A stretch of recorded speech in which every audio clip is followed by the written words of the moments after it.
Well, that was beautiful and sad. Yes, I recently watched the Selena documentary movie with my mom. Most likely, I just put on the documentary and watched it since I did watch Selena. Okay, to start off with, I had watched the movie Selena. I watched the movie of Selena with my grandmother, Grandma Josie, when I was, uh, I don't know how old I was back then, but there were VHSs back then where you put tapes and you start the movie, if you know what I mean. So I watched it, and I also watched the movie. I watched it many times, and I also watched the miniseries that has scenes that were never added to the movie.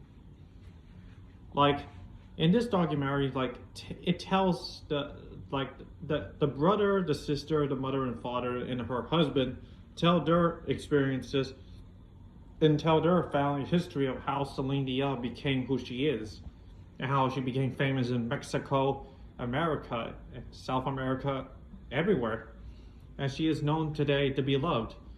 Speaking of which, this Celine Dion documentary is in Netflix, and it was just added today. And to me, I really love Celine Dion because I love her. Me and my family love her music. It's like Bing Bing Bon Bon, and You and Me. Like You and Me, the sad song is one of my favorite Celine Dion songs because every time I hear that, it reminds me of how like it was difficult and sad for the family who had to have their own daughter killed by a manager, well, a president of a fan club. That okay, now I'm going. There isn't much spoilers for this documentary. It's most likely like we already know her history, but it's just like the rest of the history. The Celine Dion's family is telling us about how it went down and how she became known to be loved in Mexico and America. Well, in the movie version, there are many things that were not talked about in the documentary. Most likely, Celine Dion's husband was with a group of boys who destroyed a. They basically destroyed a hotel, no, apartment room, and the father was like pissed.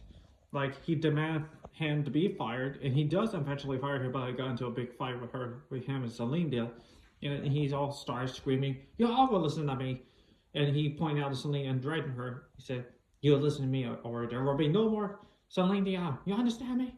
That's what he literally said, which caused her to cry and drive away. Drive away inside of him since they're all in the van. But most likely she decided, like, she.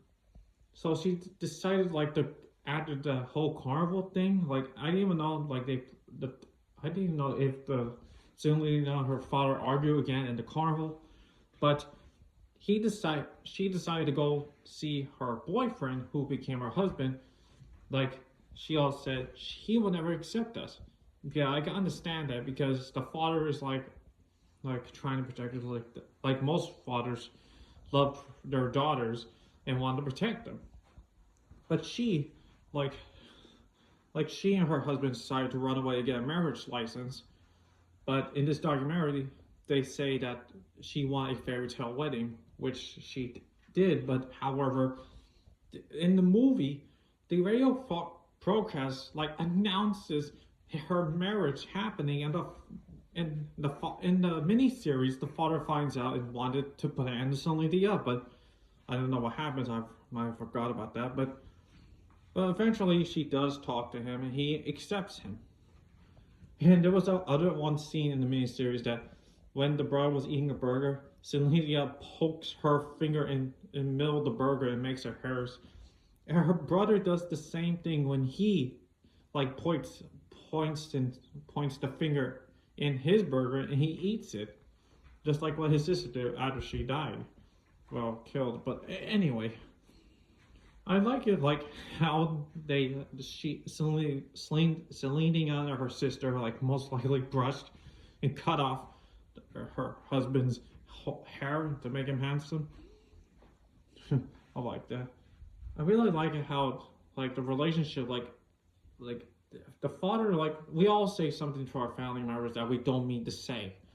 After the father threatened her, well, not threatened her, after the father threatened her, after the big fight with her and about her boyfriend and about the whole running away and getting married thing, the father felt sorry and decided to accept him and forgive his daughter, which is a good thing. I like a husband like drags her, well, not drag her, but holds her into the house. And she said, "The food." He literally forgot the food put outside the house. I mean, like this, like okay, most likely Adina's. I mean, Celine Dion. Celine Dion's childhood was most likely like musicians. Like, if you know about the Mexican history, you already know how this is gonna go, and how there were many Mexicans and musicians who played Mexican music until she started singing. Like her father was like a former band member who was like the leader or something. I forgot, but however, later on, like she been so popular, everybody starts to love her, including her famous songs we all know and love today. And basically, she recorded her last song, which was a song I loved, the sad one, which is You and Me. But that was before like the whole thing with both the movie and the mini series. It shows this crazy fan who is the president of the fan club. Like in the mini series, they show her room with many pictures of a Selena, which me and my grandma Josie, knew like she was obsessed with her, like literally.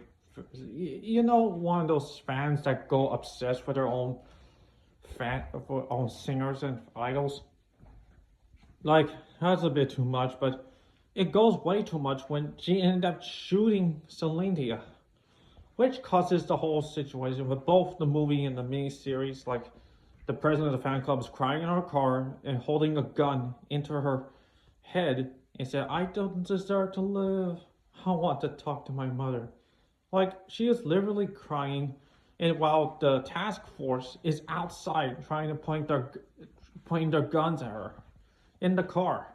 But in the documentary, it was daylight, and Selena was sent to the hospital in daylight, but not at night or raining.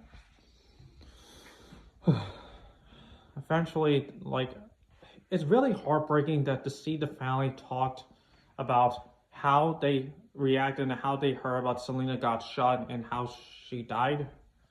It's really heartbreaking, including the fans. Like, it happened in daylight before the candle night. It's most likely how Celine Dion made a legacy. But after her death, there are so many fans that came to her funeral, including like so many documentaries. But anyway, after the funeral, it was night, so it most likely in funerals they put on the candles at night, and which they did. But that time, Celine Dion like unleashed her new song before she was shot and killed. But now, like even today, like the family is still out there being proud of their daughter and sister. She was like the most beloved daughter, sister, and wife to the family of Celine Dion.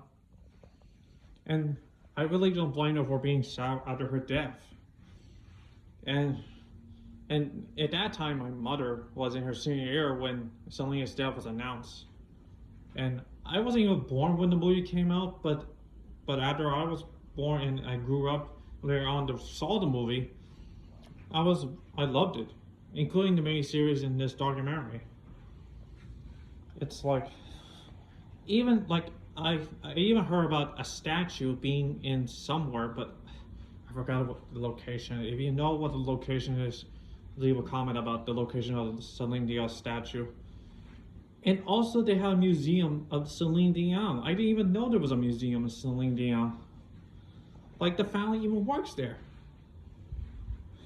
Well, it has a sad ending for those who love Celine Dion, and Celine Dion's music still lives out throughout today. Uh, Rest in peace, Selena. We all love you.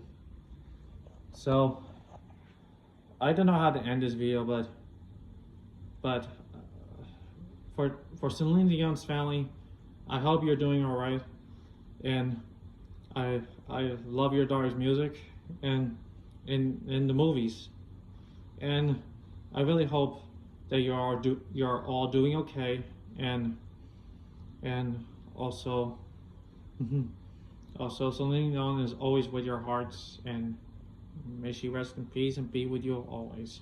And for all the fans who loved her, thank you guys for watching, and see y'all in the next video.